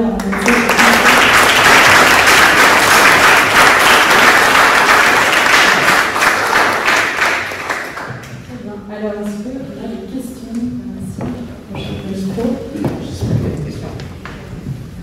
Merci beaucoup pour votre intervention.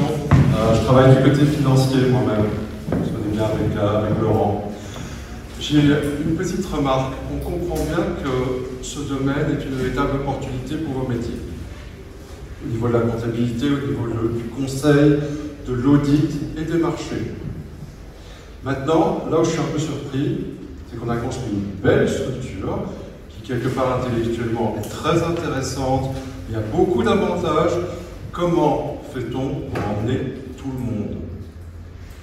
Parce que quelque part, et là c'est la question pour vous est la suivante, quel est l'argument choc que vous utiliserez vis-à-vis d'une entreprise et d'un conseil d'administration, d'un DG, d'un conseil de direction, pour lui dire faites-le? Est-ce que c'est pour avoir plus de financement, plus de business, ou finalement, attention, vous allez disparaître, et attention, vous allez avoir une réglementation qui pourrait vous pénaliser? C'est quoi l'événement majeur? Oui, en fait, vous avez apporté la réponse de votre question, parce que les arguments, bien évidemment, c'est vous risquez, alors peut-être tout dépend des secteurs, donc à plus ou moins long terme, mais vous risquez de voir tendanciellement vos revenus diminuer, votre comptabilité diminuer, vous risquez de voir apparaître des réglementations qui vont être contraignantes et qui vous permettront peut-être plus d'exercer pleinement toutes vos activités. Vous risquez d'avoir des réglementations qui ne vous permettent pas d'utiliser tel ou tel type de matériel, par exemple, tel ou tel type de matériaux. Vous risquez de ne plus pouvoir accéder au marché. Vous risquez de ne plus pouvoir travailler avec une chaîne de valeur telle qu'elle est aujourd'hui pour des raisons de reporting d'informations sociétales ou sociales. Et c'est ça qui intéresse les chefs d'entreprise. Et c'est ça qui fait que... Moi, je vais vous donner un exemple parce que pour la crise du Covid, j'étais président d'un conseil régional de l'ordre et on travaillait sur accompagner les entreprises à la préfecture. Et moi, j'ai toujours été... Pourtant, j'ai un milieu de commerçants, d'artisans chez l'entreprise. Et j'étais sidéré, je vous donne juste un exemple, j'étais sidéré d'une réunion parce qu'on était en pleine crise Covid et les prix de l'énergie commençaient à augmenter. Par la fin de crise Covid, les prix de l'énergie commençaient à augmenter. Et à la table, il y avait un représentant de PME, syndicat professionnel, boulanger, très grosse boulangerie, une vingtaine de salariés, vraiment de gros patrons, qui nous dit moi je ne peux plus m'en sortir parce que ma facture de gaz passe de 50 000 à 300 000 euros. Alors évidemment, vous imaginez bien, même s'il fait un gros chiffre d'affaires, s'il prend 250 000 euros de charge en plus, son résultat à la fin ne doit pas être très très joli. S'il est encore positif, c'est bien miraculeux. On le regarde et quelqu'un lui pose la question, mais c'est du gaz pour un four? C'est un peu con comme question, mais c'est la réponse qui est très marrante. On est en 2022, donc, il dit oui, c'est le four que j'ai acheté quand j'ai repris la boulangerie de mon père en 1975. Et en fait, tout le monde s'est regardé en disant, mais en fait, si tu avais investi déjà dans un four, entre 1975 et 2022, peut-être que ton four, il ne consommerait pas ce qu'il consomme. Peut-être qu'il consommerait 2 fois moins de gaz. Et donc ta facture, elle aurait peut-être pas été de ce qu'elle était de la moitié. Et aujourd'hui, ce serait pas 300 000, ce serait peut-être 150 000 euros. Et en fait, quand vous avez cet exemple qui peut peut-être donner ça un peu circonspect, ça veut bien dire que si vous n'anticipez pas les évolutions, et il ne faut pas non plus penser que l'énergie va être de moins en moins chère, parce que c'est des vraies contraintes liées à l'émission. Si vous n'avez pas un modèle qui anticipe ces évolutions, à un moment, vous disparaîtrez pour une raison qu'on ne connaît pas encore aujourd'hui, mais qui sera réglementaire, qui sera de clientèle, qui sera d'activité, et vous aurez, qui sera social. Il y aura quelque chose qui vous empêchera de fonctionner dans le modèle dans lequel on fonctionne aujourd'hui. Donc, la seule chose à dire à un chef d'entreprise, c'est aujourd'hui, avec évidemment pas la même dimensionnement que la SSRD, c'est quels sont potentiellement dans ton activité, que tu sois artisan, commerçant. Demain, par exemple, on n'est pas à l'abri qu'on nous dise, alors ça existe, qu'on ne puisse plus circuler avec des entreprises, des véhicules thermiques. Vous imaginez l'activité, par exemple, ne serait-ce que de tous les artisans français, qui circulent tous avec des véhicules thermiques ou quasiment à la marge électrique. Il faut peut-être anticiper cette réglementation qui risque de venir. Demain, vous risquez d'avoir des marchés où on va vous dire, vous voulez venir repeindre le clan, très bien, c'est quoi la trace carbone de votre entreprise? Si je viens avec ma vieille camionnette Peugeot qui a 25 ans, qui consomme 25 litres de gazole au 100 km/h, ça ne va pas le faire. Donc, il faut essayer de voir dans toutes les entreprises que l'on accompagne maintenant, quels sont les points d'impact importants et sur lesquels on doit accompagner. Moi, ça fait très longtemps que j'entends dire que, par exemple, les experts comptables, on accompagne les entrepreneurs. Mais je pense que là, on va vraiment pouvoir le faire. Parce qu'on va pouvoir leur dire, écoutez les gars, là, votre truc, il va disparaître. En fait, il disparaîtra quand il arrive. Donc, on peut les accompagner. Je pense que tous les acteurs qui sont dans la salle ici, on est là pour accompagner ces chefs d'entreprise à transformer leur activité. Merci. Juste rajouter, en fait, quand on parle avec une entreprise, on leur suggère de faire l'analyse de maternité et voir s'il y a des surprises. Souvent, les entreprises, les entrepreneurs, les dirigeants, ils ont une idée sur le marché et c'est grave si c'est trop. Et c'est avec le dialogue avec les parties prenantes qui peuvent, ou l'analyse de maternité financière, où on identifie les différents risques et les opportunités qui sont liées aux facteurs ESG qui aujourd'hui ne sont pas encore intégrés dans le système de risque, de gestion de risque. C'est là où ils vont se dire, ah oui, il y a la valeur. Je peux rajouter quelque chose aussi, c'est que moi je pense que l'argument de Massu, c'est de dire si tu ne te transformes pas, tu meurs. Et notamment par la régulation, il ne faut pas oublier qu'en 2035, le marché du carbone européen sera un marché 100% plein, ce ne sera plus un marché avec des cap and trade, c'est un full market. Donc c'est la première fois que ça arrivera dans le monde, 2035. Et je rappelle que l'EU ETS, qui est le marché européen du carbone, c'est grâce à l'EU ETS que l'Inde va avoir un marché du carbone et que la Turquie va avoir un marché du carbone pour exporter en Europe. Et quand la taxe carbone sera véritablement gérée tel un marché pur et qu'elle va avoir un impact sur l'entreprise parce qu'à un moment donné ou à un autre, on va fixer une taxe carbone pour le système, on ne pourra pas faire l'objectif si on ne donne pas, c'est la fiscalité ça, si on ne donne pas un prix au carbone, si on ne donne pas un prix à la perte de biodiversité, si on ne donne pas un prix à l'eau, un vrai prix, c'est le but aussi de la comptabilité capitale, dont on parle en France. Et donc ça, dès que ça arrive, dès que la taxe carbone arrive, si je ne l'ai pas internalisé, moi, manager ou patron de boîte, déjà dans mes CAPEX ou dans mes OPEX, et c'est ce que font des gens comme L'Oréal ou des grosses boîtes qui utilisent les taxes carbone en interne pour travailler, et si le projet avec une taxe carbone à $100 a une NPV positive, alors je le fais, si c'est négatif, alors je ne le fais pas. Il y a déjà des entreprises qui font ça. Celles qui ne l'ont pas fait, qui n'internalisent pas leurs externalités négatives, quand le prix va arriver, elles meurent, du jour au lendemain. Voilà. Donc, moi, l'argument Massu, c'est le prix de l'externalité, ça va arriver, ça va tomber sur vous, et si vous ne changez pas votre business model, vous allez avoir une shareholder value qui va s'effondrer. Merci. On avait une autre question. Bonjour, Marie Avier de l'Observatoire de la MSE. Donc, on est une association multipartie prenante qui regroupe différents acteurs. Je voulais vous entendre sur deux points. Merci pour vos interventions. Le premier sur les agences de notation ESG. Est-ce qu'on m'entend bien? C'est bon. Les agences de notation. Quel futur des agences de notation à l'aune de la CSRD? Et le second point qui concerne plutôt, en tout cas, la stratégie des entreprises. Comment faire pour dialoguer avec son scope 3 et des initiatives que vous avez en tête, justement, qui peuvent résister. Merci beaucoup. Je conclue la question sur les agents de rating. Oui, c'est l'évolution du marché. Alors, je pense à ça, effectivement. Donc, effectivement, on voit un changement profond parmi les fournisseurs de rating. D'une côté, parce que un rating n'est pas assez granulaire pour que ça soit vraiment utile pour un investisseur. C'était très utile dans le passé où quand la donnée des entreprises n'était pas disponible. Les entreprises n'avaient pas encore l'habitude de dialoguer avec les investisseurs. Donc à ce moment-là, il faut qu'ils s'appuient sur quelque chose. Donc ils s'appuyaient sur les analyses des agences de rating. Aujourd'hui, dans les discussions avec les investisseurs, on a vu une petite frustration aussi que les analystes du côté des agences de rating sont plus juniors que l'analyste chez l'asset manager ou le portfolio manager. Donc c'est là où il s'est dit, moi je préfère la donnée brute pour l'analyser moi-même parce que je connais mon modèle, je sais ce dont j'ai besoin.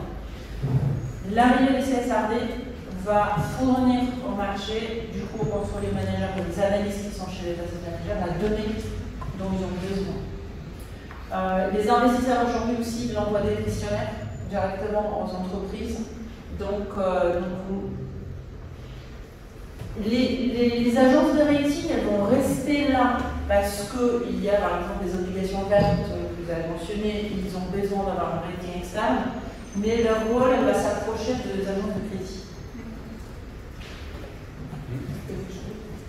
On peut rajouter qu'il y a un projet européen qui arrive pour réguler les ESG Data Provider et ESG Rating Provider. Donc, et vous ne pourrez pas faire les deux.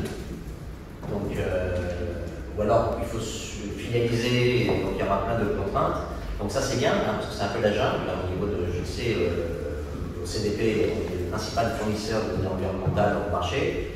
Et le CDP a essayé de structurer au fil du temps ces questionnaires qui sont parfois vus comme étant indigestes, mais il y a plein d'informations qui sont extrêmement utiles et plus on va aller de l'avant, plus le job, donc plein d'informations qui sont prises d'ailleurs par la CSRD, plus ce job d'analyse va être de plus en plus fin, de telle manière qu'on fait un rapport maintenant qui va être il y a une partie financière et une partie extra-financière. Peut-être qu'un jour il y a un rapport intégré, il y a des tentatives de rapport intégré, mais pour la valorisation d'une boîte, quand on aura le prix des externalités négatives et qu'on aura la quantité d'externalités négatives qui vient par la loi, par la CSRD, CSDB et autres, après c'est une question d'hypothèse. Je dis voilà, j'ai cette externalité, je la valorise tant et voilà le coût, je la monétise dans l'entreprise. Donc je vais pouvoir être capable de calculer une valeur d'entreprise différente que la valeur aujourd'hui qui ne prend en compte que la partie financière. C'est ce que les Américains veulent. Pour rappel, la bourse américaine, c'est 50% de la capitalisation boursière mondiale. Ils veulent garder ce leadership. Donc ils ne veulent pas s'emmerder avec des trucs qui vont venir diminuer potentiellement les capitalisations boursières. C'est pour ça que la SEC ne demande pas le scope 3, sauf qu'à un moment donné, quand il y aura tellement de désastres et au niveau des coûts des assurances en train d'exploser aux États-Unis, les républicains vont dire finalement c'est peut-être pas si mal que ça le ESG, donc on va devoir le prendre en compte. Mais à un moment donné, quand je vais faire la valorisation d'une entreprise, je vais faire une valorisation beaucoup plus fine. Et si on commence à le faire maintenant, ceux qui le font maintenant gagneront. Et juste pour revenir à ce que tu disais tout à l'heure, je pense que les entreprises qui sont en avance de phase, pour un truc que tu disais avant ta précédente intervention, les entreprises qui sont en avance de phase sur la transition vont gagner en valeur, en profit, vont attirer des talents, et donc il vaut mieux être devant que derrière. Parce que si je suis derrière, j'ai un sérieux risque d'existence à terme. Et la deuxième question, c'était quoi? Sur le scope 3. Et c'était quoi la question sur le scope 3? Sur le scope 3, c'est comment, si vous aviez en tête des initiatives qui permettent d'engager justement le scope 3 des fournisseurs, c'est-à-dire au-delà, c'est vrai que le CDP, je vois aussi qu'il y a un questionnaire spécifique, mais même dans les entreprises, des choses assez novatrices. Alors juste, après je vais arrêter de parler, mais vous faites un pricing variable. Vous dites à votre fournisseur, si tu es aligné, je vais t'acheter beaucoup plus cher la tonne de ce que tu me vends. Et si tu n'es pas aligné, je vais t'acheter beaucoup moins cher. Je vais aller dans la positif. Il y a des entreprises, des grandes entreprises qui ont des chaînes de valeur qui sont très étendues, comme Danone par exemple, et la dernière fois que c'était Nestlé, eux ils créent des fonds de soutien à leurs fournisseurs. Donc l'objectif de ces entreprises-là, c'est de financer par exemple les difficultés de mesure ou les difficultés de transition de leur chaîne de valeur, parce que c'est plus facile d'éduquer ou d'aider un fournisseur que de le changer. Donc effectivement, les exemples, il y a le Danone, je pense, c'est Sustainable.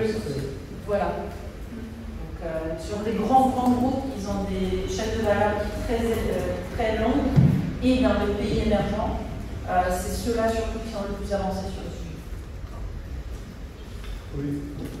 N'oubliez pas que dans la CSRD, si on revient à la norme, vous avez toutes les mesures d'accompagnement, d'atténuation et de remédiation, qui ne sont pas que celles de l'entreprise, mais qui sont celles de l'entreprise avec sa chaîne de valeur. Donc, lorsque votre chaîne de valeur, prenez un groupe comme Michelin, c'est à peu près 1200 fournisseurs sous-traitants pour fabriquer des pneus plusieurs dizaines d'années, parce qu'on a vu aussi dans les chaînes de valeur des textes qui sont apparus sur l'achat responsable, qui fait que depuis très longtemps on demande des informations. Par exemple, Michelin connaît assez bien la situation de ses fournisseurs.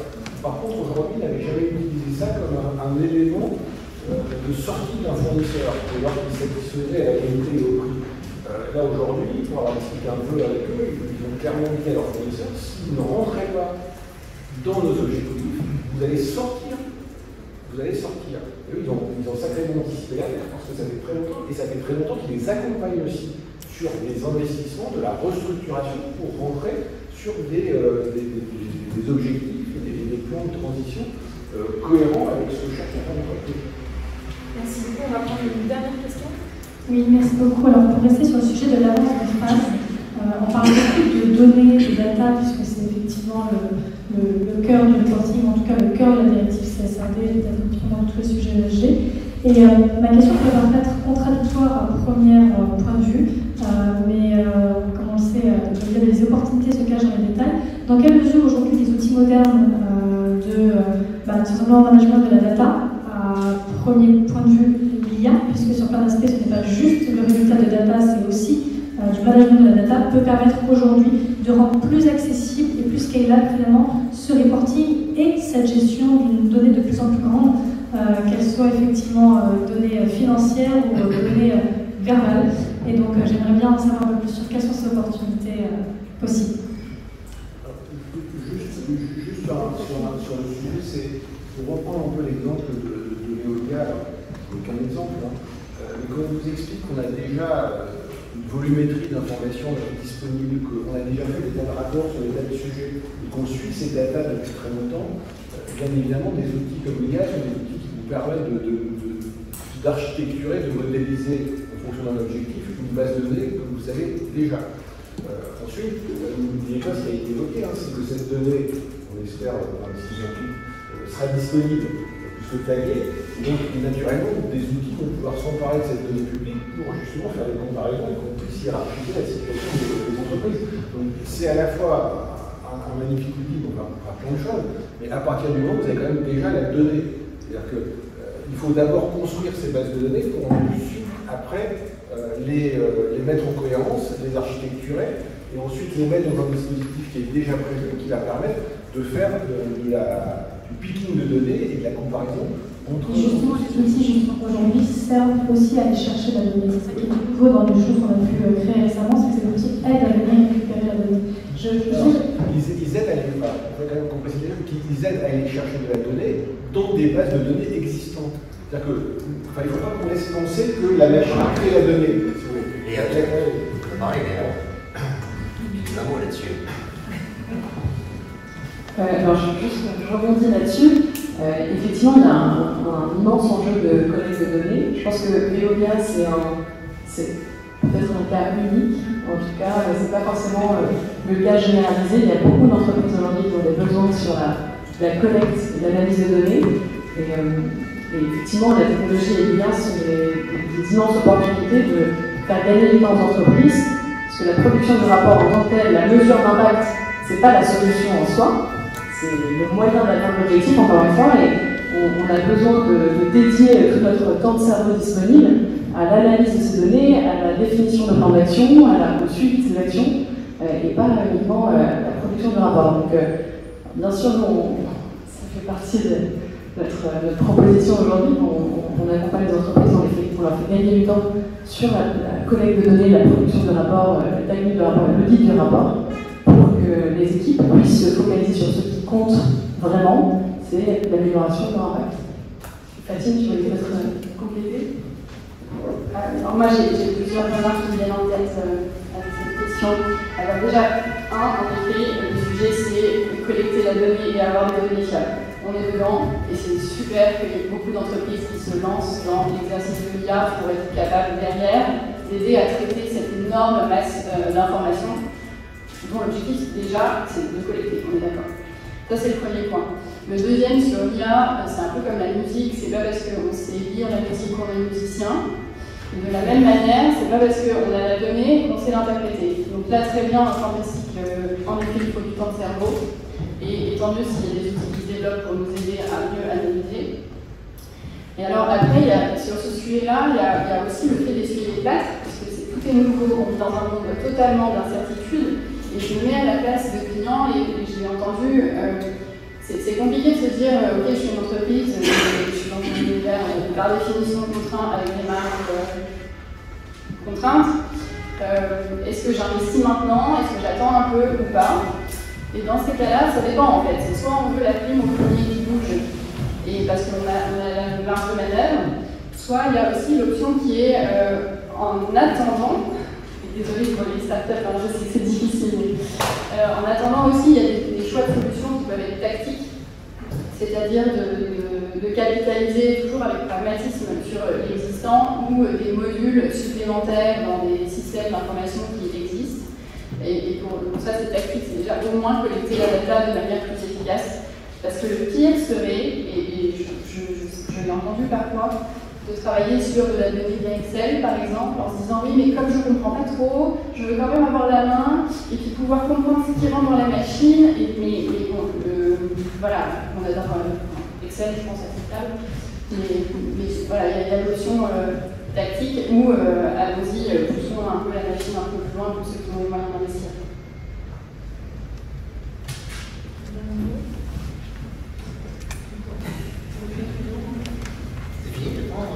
Il y a d'autres questions? Ah, il y a une autre question là-bas. C'est fini? Il y a trop de questions, on va les prendre. Il y a trop de questions. Une question rapide alors. La dernière question là.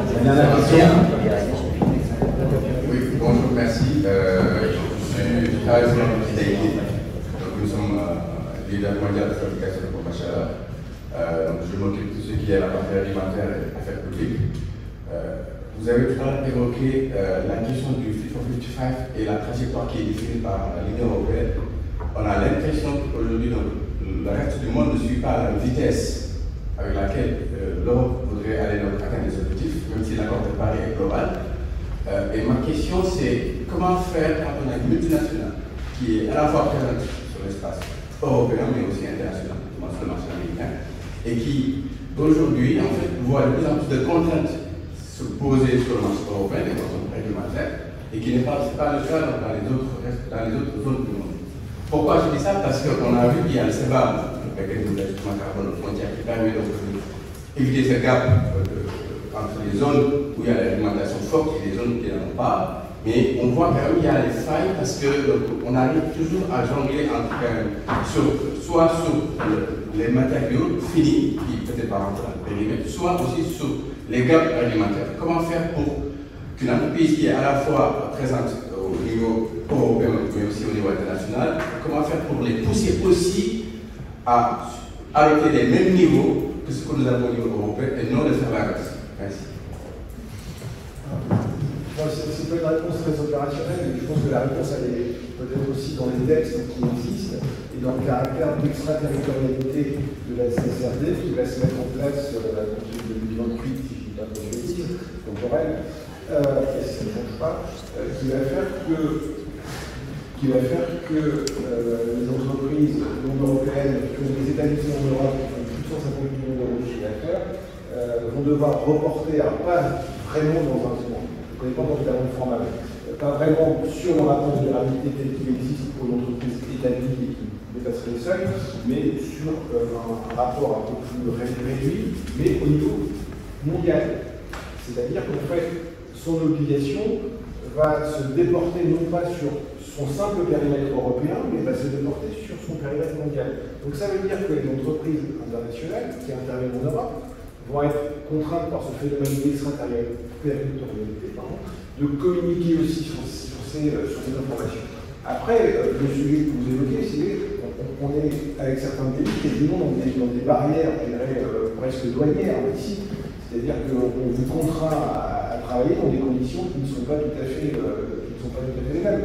Mais je pense que l'Europe étant quand même une des trois grandes zones économiques, dès lors que l'Europe met, et c'est quand même en étant une zone économique importante, c'est aussi un endroit où les entreprises américaines, anglaises, chinoises viennent travailler.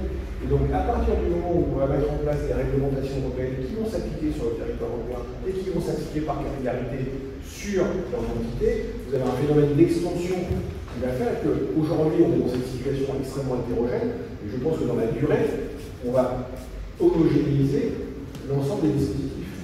Après, il y a d'autres problèmes, on parlait de social tout à l'heure, qui font que les situations sont très difficilement comparables et très difficilement homogénéisables dans le très court terme. Mais je pense que c'est cette législation. Et on voit d'ailleurs la Chine qui se positionne de façon assez positive par rapport à la CSRD, qui trouve que c'est un dispositif qui est quand même pas mal et qui a bien compris, en tout cas, que s'ils ne commençaient pas à s'aligner sur le dispositif européen, ça allait leur poser un certain nombre de problèmes pour continuer à travailler en Europe.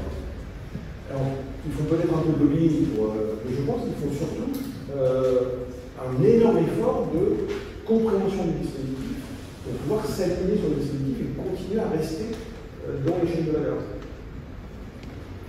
Je vais rajouter peut-être une vision aussi d'investissement. L'investissement il est global.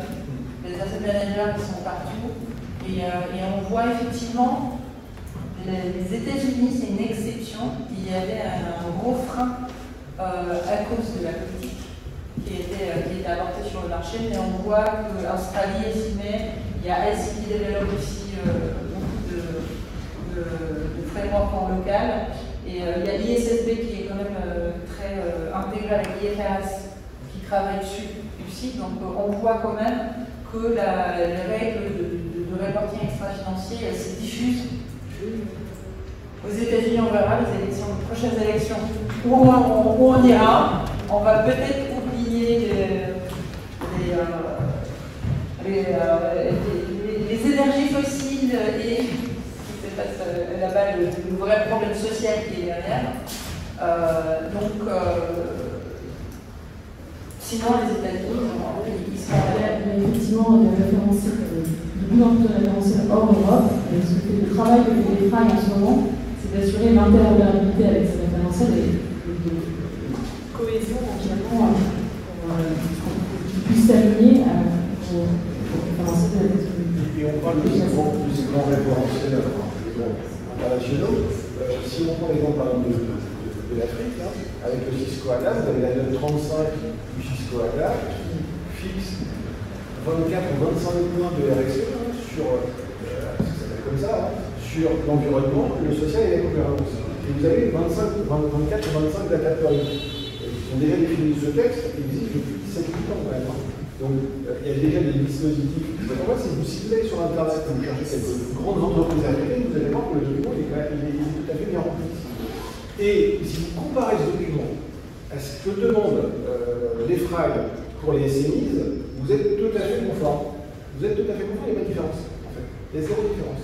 Donc on voit bien que, on parle beaucoup de grands dispositifs, on voit que sur des continents comme l'Afrique, qui sont quand même des continents majeurs du développement futur, des continents majeurs en termes de ressources, des matières premières et des ressources rares, on est déjà sur ces sujets-là et en ce moment, ils sont en train de réfléchir à transformer ce dispositif qui est dans le cadre comptable dans un cadre de durabilité spécifique. Mais le dispositif il existe déjà en fait. On prend une toute dernière question parce qu'on va s'empêcher et après.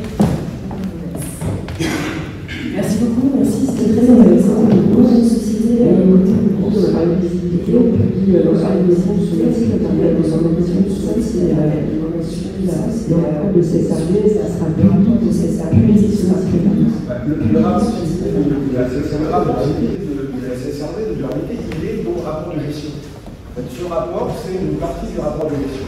Et donc, il sera public. Et de toute façon, il va être déposé, comme on disait tout à l'heure, sur le site, normalement, sur lequel vous devriez aussi déposer vos comptes d'ailleurs, parce que vos comptes doivent être tagués. Et bien, ce sera pareil, donc ce sera totalement public, totalement disponible.